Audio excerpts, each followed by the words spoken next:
I'm going to officially call this meeting to order. And first item is we'd like to recognize special folks that we have here today. Senator Lonnie Paxton. Thanks for coming. Representative Carl Newton.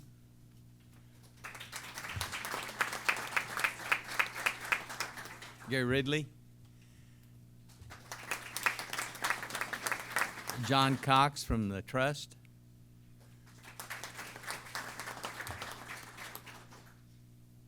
Okay, I'm going to, Bobby Stem. Saw him already. Thanks, Bobby. Bashard Siddig. Did I get that close to right? Thank you, guys. Thank you all for being here. At this point, we'll have a roll call.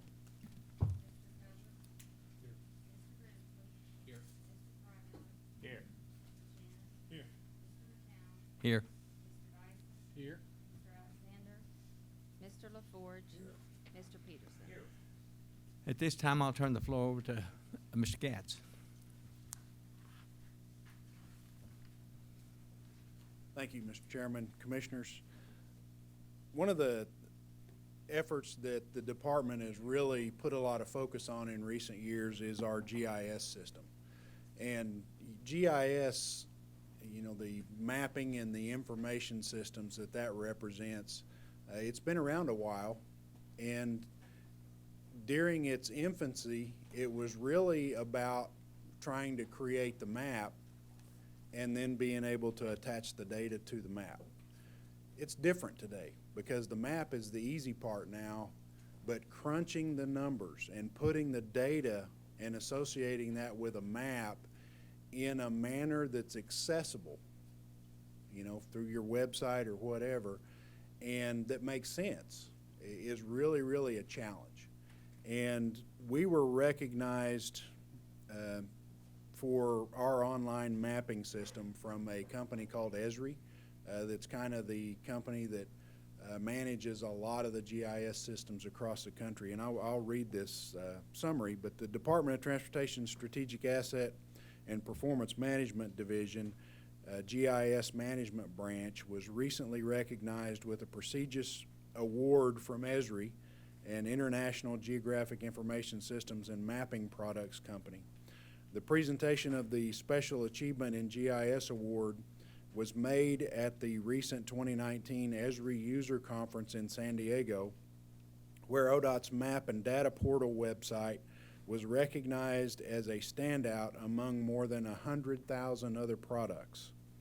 The website offers dozens of mapping tools to the public, including bridge, rail, planning, construction, traffic, and right-of-way maps. This award is given annually to Esri users to recognize outstanding work with GIS technology worldwide, with the president and Esri founder, Jack Dangermond, personally selecting the winners. And this is the second time that the department's GIS management branch has received this award, also being honored in 2017.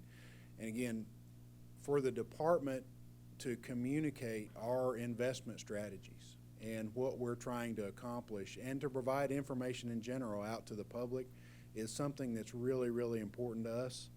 And that GIS tool that we've developed, and it's not done yet. We work on it every day. Jeremy Plantain and the guys that work in there are exceptional, but it's really, really important to us right now, and it will have an increasing importance to us in the future. So just wanted to acknowledge them, Mr. Chairman, and with the completion of that, if I might, I'd be happy to answer any questions. Are there any commissioners have questions? I've got an introduction, if I might. Yes. Oh, do we want to take a pic? Okay.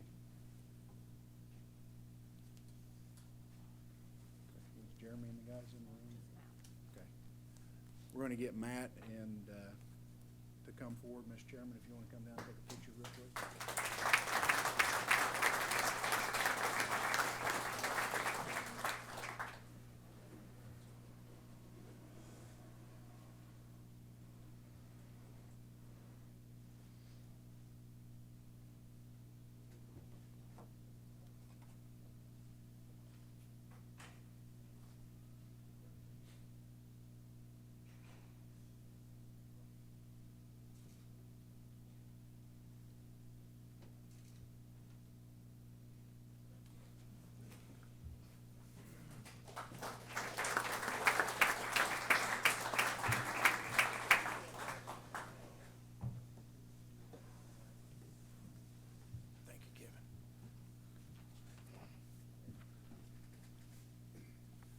Mr. Chairman, I've got a second half to this, if I might. I wanted to recognize an addition to the department's senior staff. We recently asked Mr. Rick Johnson to serve as the new Director of Capital Programs. That was the position that Dawn Sullivan was serving in previously. She accepted, obviously, the promotion to our Deputy Director, and Rick has stepped up. A longtime department employee. We're glad to have him as part of the executive staff team. Rick, if you would stand up.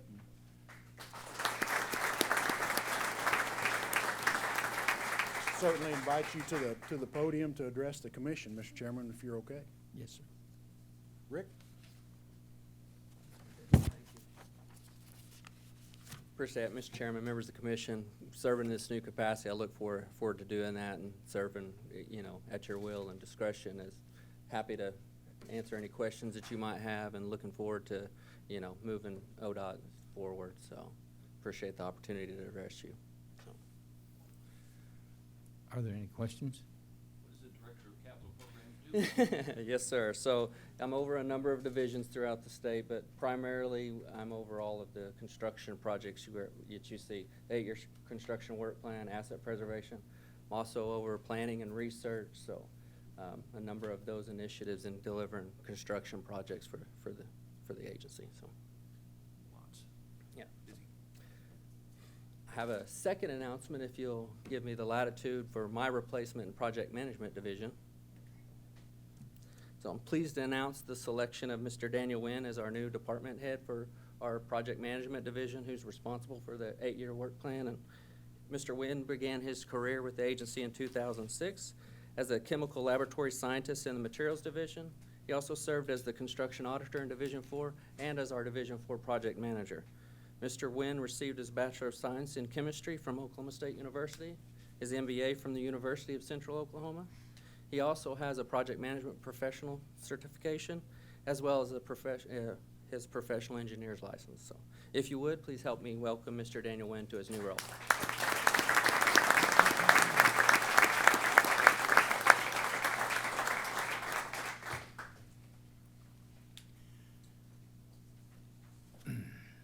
At this point, approval of the minutes of the Transportation Commission meeting of July 1. So moved? Second. All in favor? Cast your vote.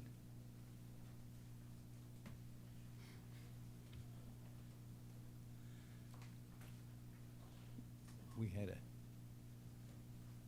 we have an absent. Okay, motion is approved. Minutes are approved. We'll move on to item number 107. Oh, that is item 107.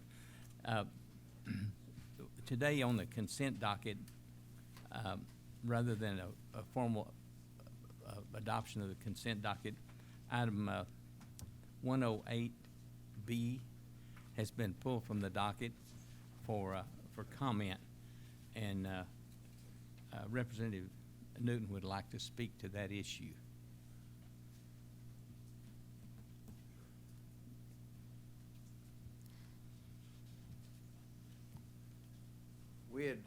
Thank you for taking time to listen to me, and pleasure to speak with the commission.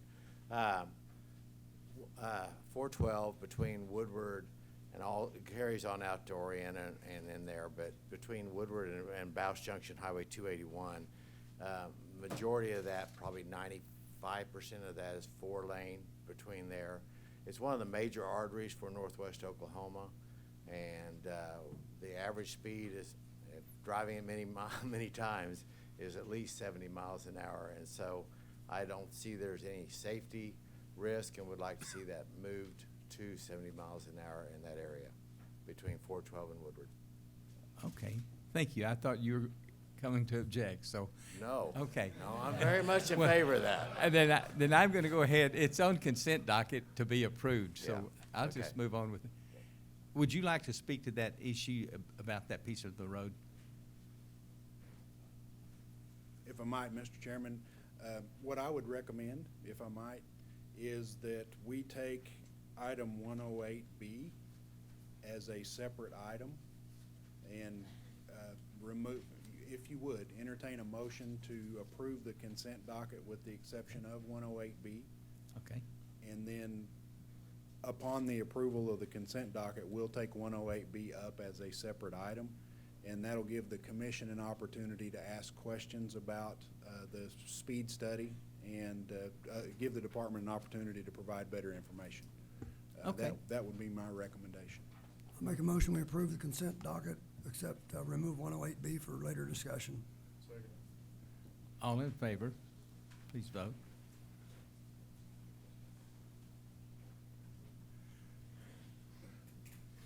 That carries by a vote of 6-2, approved.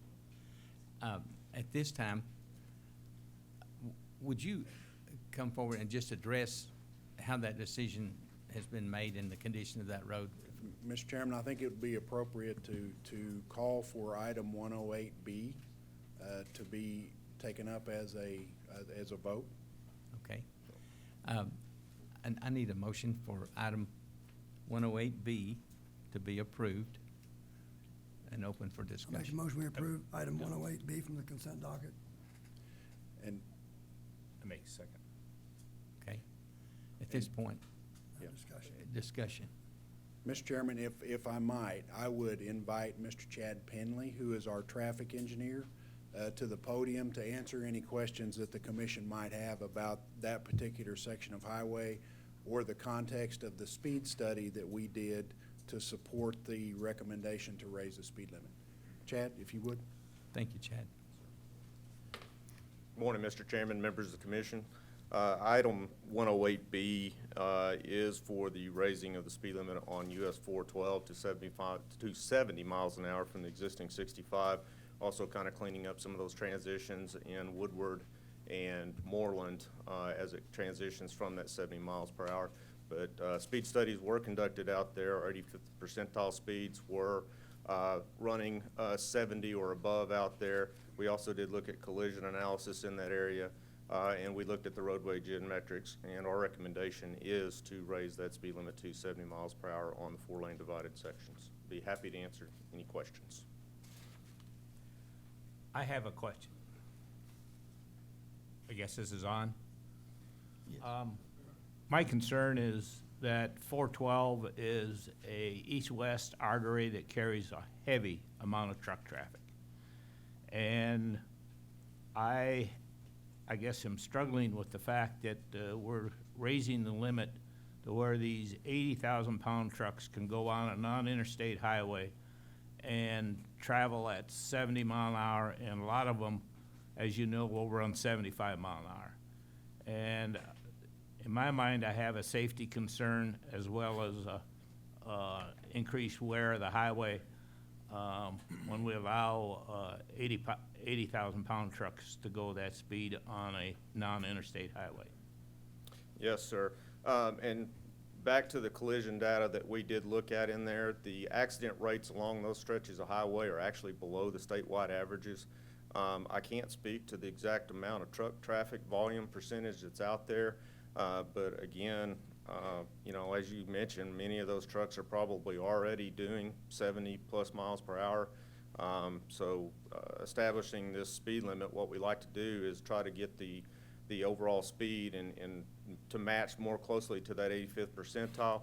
Having those vehicles doing a similar speed and not having a wide range of speeds out there, as you know, some people are a lot more law-abiding citizens, will drive slower to the speed limit while some are driving faster. When we have those big variations in speeds, accidents tend to increase. So if we can get the public all trying to drive the same speed in there, we do typically see a decrease in accidents. And I do agree that the variation, and I would not advocate a variation between trucks and cars. I believe that is unsafe also. But I also believe that these 18-wheelers, if you give them to go 70, post 70, they'll run 75. And to me, it's it's just unsafe to have trucks going that fast out there. Yes, sir, and, you know, the intent is the speed, that 70 is maximum. Enforcement is something that can help with, you know, keeping vehicles traveling at that posted speed. And I think enforcement would be very necessary. I know if you give them 5, they'll take 10. Yes, sir. Understand. Any other questions I can address? Simple question, what's the difference between zoned and posted? So zoned is actually, it is on the commission logs that you guys approve, that is a commission speed zone. The posted is actually what's out there, the speed limit sign, and by law, those need to match. I was gonna say, why would they ever be different? They shouldn't be. Okay. Occasionally, you know, signs get hit, things get moved. Sure, okay, thank you. Okay. Any other questions? We have a motion on the floor for approval. At this point, I'd like a vote of the, Okay. of the commission. We have a motion and a second. I'll just do a roll call, because I don't think that's on the electronic voting. Mr. Coburn? Yes. Mr. Grimsley? Yes. Mr. Frymiller? Yes. Mr. Shannon? Yes. Mr. McCown? Yes. Mr. Dyson? Yes. Mr. LaForge? Yes. Mr. Peterson? Yes, That passed unanimous. Thank you. At this point, item number 109 is the land sale. If Mr. Phillips will speak to that.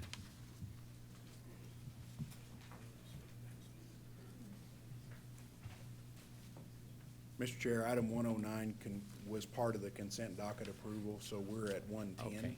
It's boxed out on mine Yep. here. I'm sorry. No issue. Okay.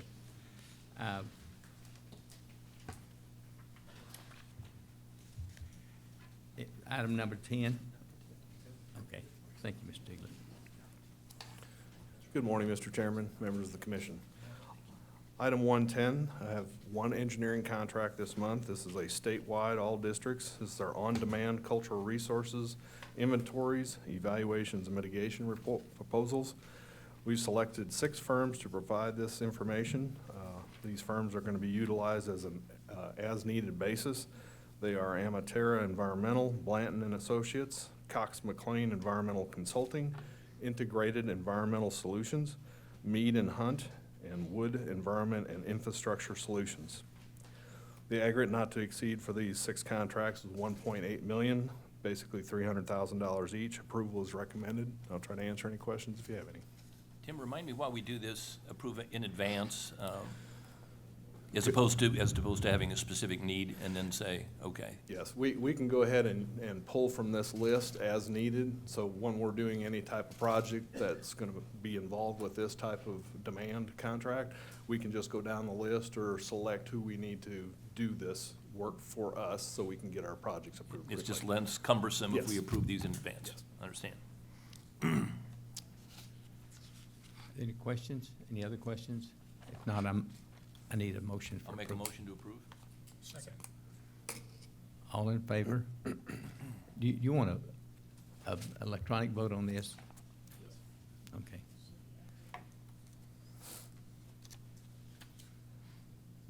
We have a unanimous vote. So approved. Thank you. Okay. Item 111 are my engineering contract supplements this month.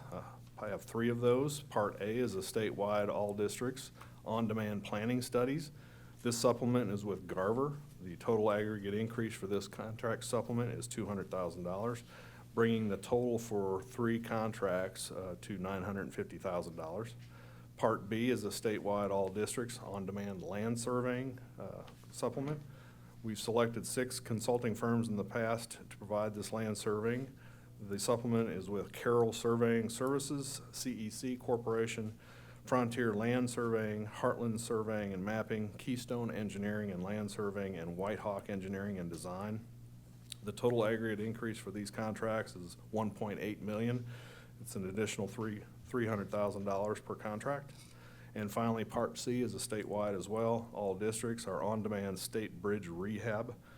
We've selected 6 firms previously, and the supplement is with Benham Design, CEC Corporation, EST, Lochner, MKEC, and Rhombic Engineering for an additional $250,000 per contract, for a total of $1.5 million for these aggregate increase for these contracts. Approval is recommended, and I'll answer any questions if you have any. Is this a retainer amount, or is this a billable by hour up to a certain number? It's up to a certain number. Okay. What we do is we have a request for services. We send a task order out, request for the consultants that are on these lists, or whichever one we choose, and they will send back their hourly level of effort in hours, and then we will look at that and discuss and go ahead and negotiate with them and come to a final number. So, You've heard the presentation. Do I hear a motion? Move for approval. Second. Okay, would like a vote.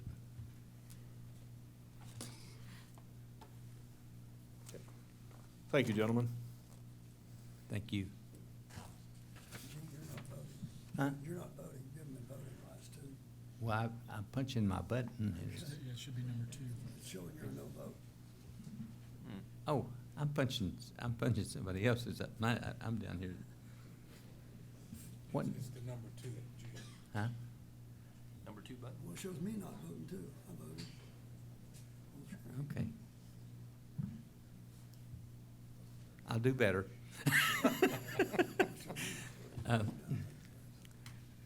Morning, Mr. Chairman, members of the commission.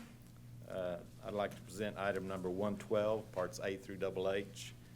These are the change orders on projects which have a cumulative total of change orders of $75,000 or less. This is presented for your information only. No action is necessary, but I'd be glad to answer any questions. We reviewed all of these in special committee this morning, and this doesn't require a vote. No, sir. Okay, item number 113, parts A through L. These are the change orders on projects which have a cumulative total of change orders greater than $75,000. Your approval is recommended, and I'd be glad to try and answer any questions. Does anyone, you've all had all of these to review. Any questions from the commission? Motion for approval? So Second.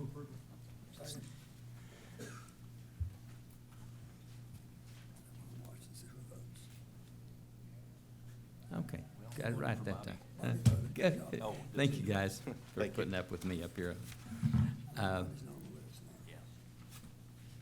All right. Yeah. Okay, Mr. Hackney, make your presentation on item 114. Mr. Chairman, Commissioners, item 114 consists of the final October 2019 bid opening and the tentative November 2019 bid opening. Department recommends approval. Are there any questions? We raised this during our subcommittee meeting. Why are we calling it bid openings when you're not opening any bids? That's under discussion. This is actually a future letting, Right, I understand that. so. I think this is a commission approval of the lettings that they've already approved. No? No, it's that's not. incorrect. This is future lettings. Future lettings. We intend to send out this for October, and we intend to send it out for November. Okay. Yes. Information for the contracting community, as I understand it. That is Yeah, correct. well, I'm just being a stickler, saying let's call it what it is. I agree. All right. Do I hear a motion for approval? I'll make a motion to approve, Second. All, if you call it something else. We can adjust it, I'm sure. thank you very much. Item number 115, Mr. Dels. There it is. Good morning, Commissioners, Mr. Chairman. Item 115 are our recommendations from the actual bid opening. I give it to you in 2 parts today. Part A, we had an emergency bid opening on July 17th, 2019 for project number E, SAP 4400 16-hole ES. The low bid for the project was $950,000. the low bid exceeds the ODOT director's authority for approval and is significantly over the engineer's estimate. The department therefore brings this item to the commission with the recommendation that the low bid be rejected.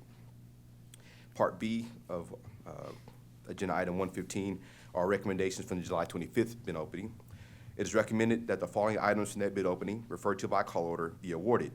As call orders 100, 101, 104, 107, 114, 115, 135, 145, 150, 158, 160, 165, 170, 172, 180, 190, 195, 200, 205, 210, 235, 245, 247, 251, 255, and 260. It is recommended that the following items from the July 25th bid opening referred to by call order be rejected. As call orders 106, 140, 155, 202, and 258. This concludes the recommendations for award, and your approval is requested. A motion for approval. So moved. Second. All in favor?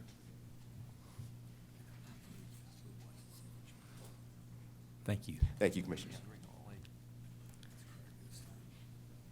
Item number 116, Secretary Gads.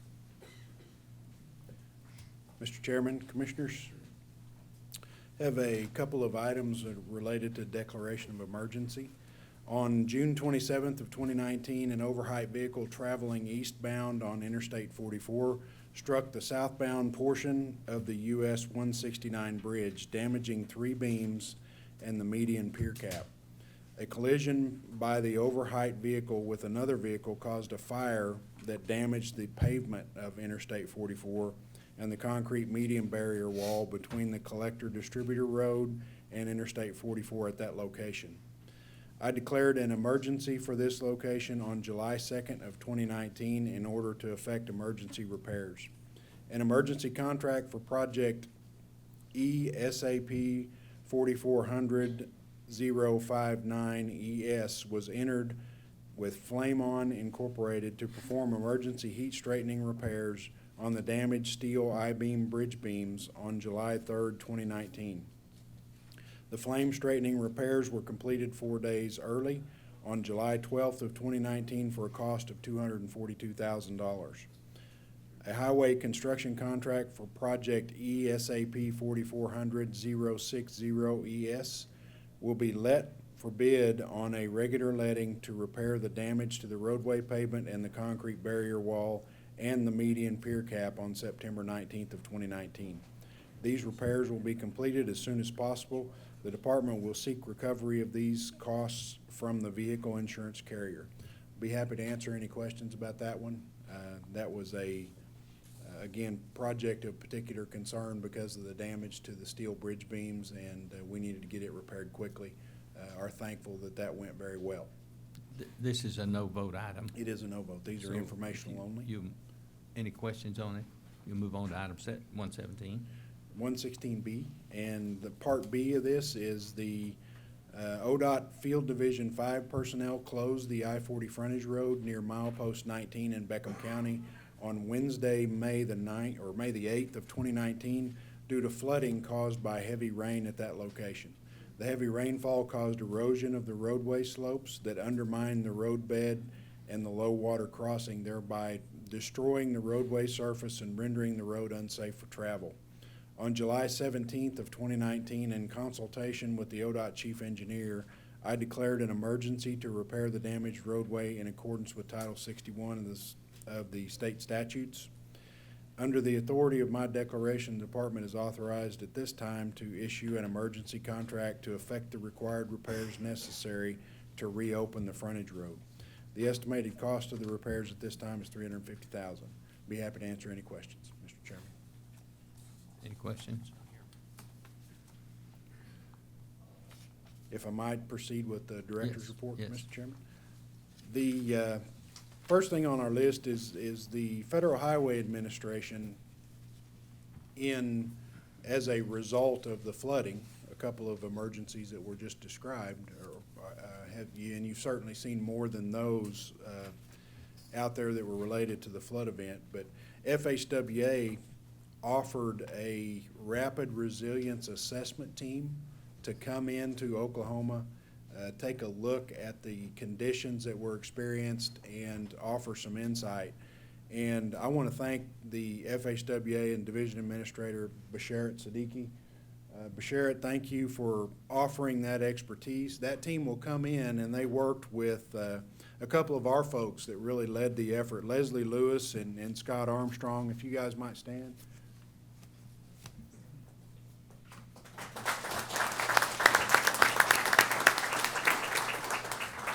Leslie and Scott were instrumental in working with that team of experts, and they will ultimately provide us with a report that has recommendations in it for things that we might consider to do differently as we make transportation improvement projects in the future.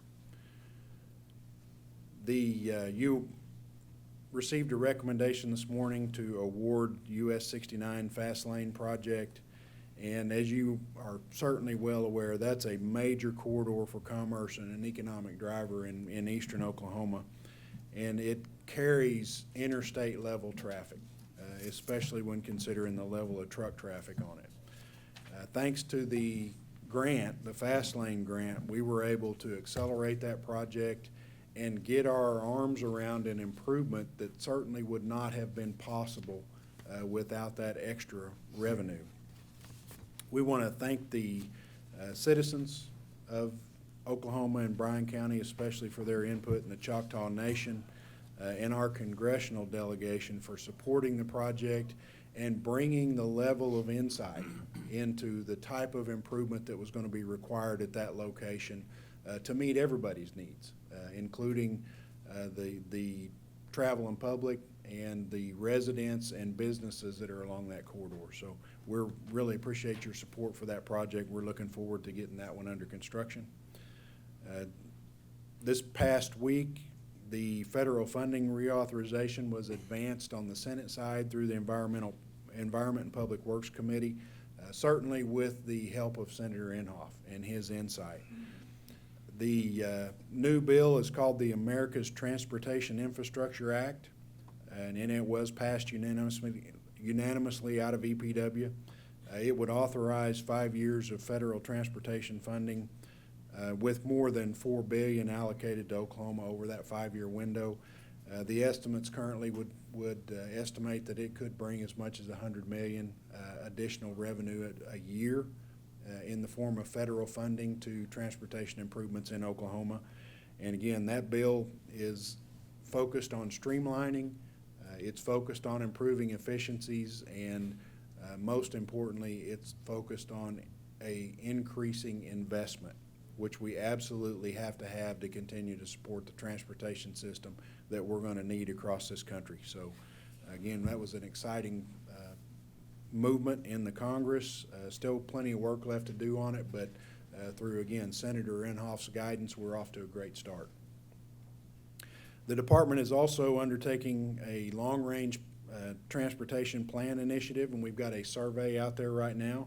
That website is oklongrangeplan.org, and it's available to the public, and it is inclusive of a survey. So we need that input and feedback from the public to help us shape our strategies for transportation in the state for the next 25 years. And concurrently with that 25-year plan, we've also have initiated a transit policy plan and a transit long-range plan that will become part of that initiative. And we're certainly looking forward to moving those two forward. The transit plan itself is a key factor in the formulation of our new Office of Mobility and Public Transit. So that's a really critical component, and we'll be seeking in the not-too-distant future stakeholder input specifically to our transit operations. So again, we look forward to advancing that initiative. The department was an owner of a railroad line between Oklahoma City and Tulsa recently. And in 2014, much as we've done with many of the other state-owned rail facilities, and back in the late 80s or late '70s and early '80s, the department was empowered by the legislature to go acquire rail lines that were being prepared for abandonment, to preserve those rail corridors for future operations. At one time, we had almost 900 miles of state-owned rail line. That number today is about 160 because we've returned many of those miles back to the private sector. And the Sooner Sub is part of that effort to return those rail lines to the private sector. It was sold in 2014. Part of that sale to the Stillwater Central Railroad, which is a Watco company, was a commitment to pilot a passenger rail service between Oklahoma City and Tulsa. The company was unable to complete that pilot. There was a penalty of $2.8 million that was associated with that pilot that the company will be paying, and I want to advise the commission that we're working on those payment terms right now. So that's a little bit of a status update. Their time period to establish that pilot expired yesterday. So,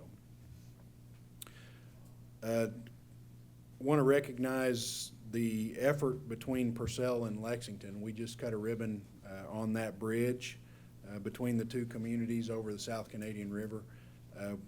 The John Nance Bridge there was one of our last deck truss bridge structures, and it was certainly a problematic bridge for us. We had to close it for a period of about 4 months, and it was certainly made very heavy emphasis on the artery that facility represented between those two communities. And we were able to put that bridge back in operation quickly, but at the same time, we also accelerated the full replacement of a bridge that was fracture critical and in need of full replacement. We couldn't be happier to have stood on the deck of that bridge on a very nice morning and opened it to 4 lanes of traffic, and that'll serve those communities in the state of Oklahoma very well for the next 80 years. So again, red letter date there. And we also are planning a ribbon cutting on the Oklahoma City Boulevard on August the 19th, one of the largest undertakings in ODOT's history. And really, this boulevard opening represents the ribbon on the totality of the Crosstown Realignment Project. This is the last step in reestablishing good access to the downtown area of Oklahoma City. We're extremely excited about it, and certainly are glad to get that project completed.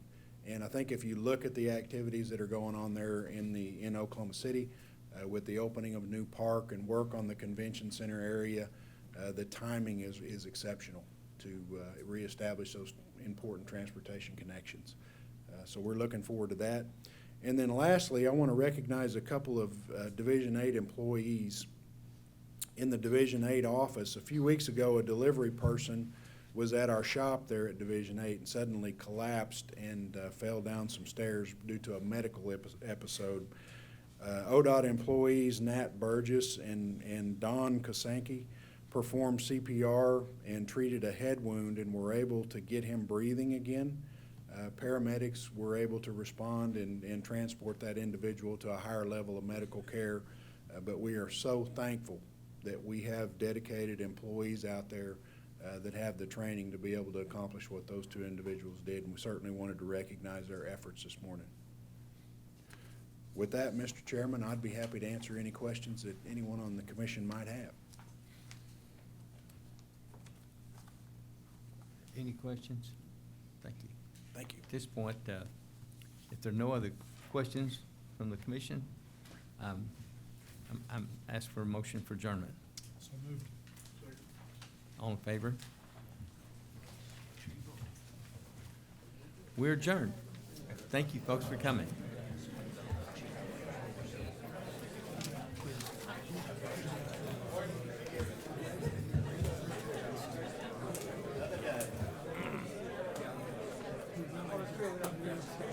Okay.